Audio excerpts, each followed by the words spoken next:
ખાતર ન મળતા સવારથી જ લાઈન લગાવીને ઉભેલા ખેડૂતોએ હોબાળો કર્યો। ખાતર લેવાની લાઈનમાં મહિલા ખેડૂતો પણ જોવા મળ્યા। સર્વર ડાઉન હોવાના કારણે ખાતરનો જથ્થો હોવા છતાં પણ નથી મળી રહ્યો। ખેડૂતો હેરાન પરેશાન થઈ રહ્યા છે। મામલતદાર કચેરીએ ફરિયાદ કરવા માટે પહોંચ્યા।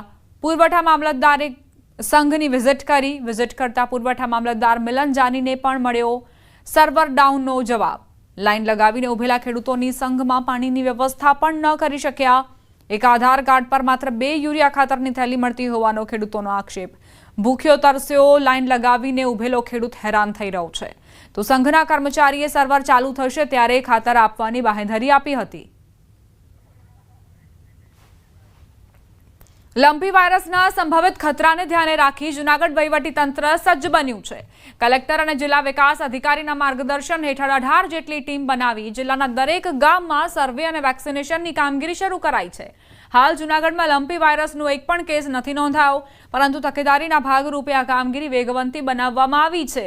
અત્યાર સુધીમાં 5400 જેટલા પશુઓનું રસીકરણ કરાયું છે।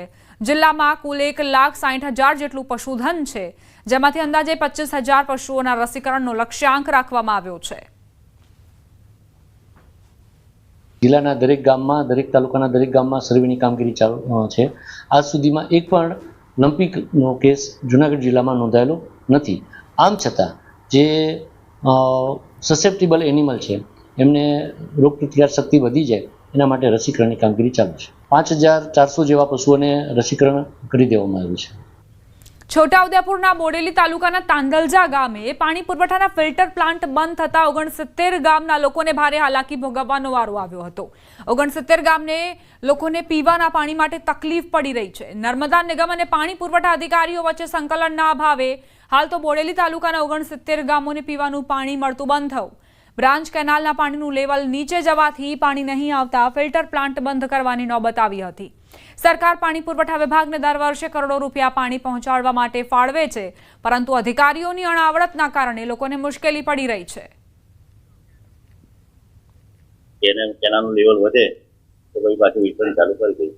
આપણી જે બ્રાન્ચ કેનાલમાં આવે ને એનાથી નીચું છે, બ્રાન્ચ કેનાલની ઉપર આવે ને પછી આવે પાણી।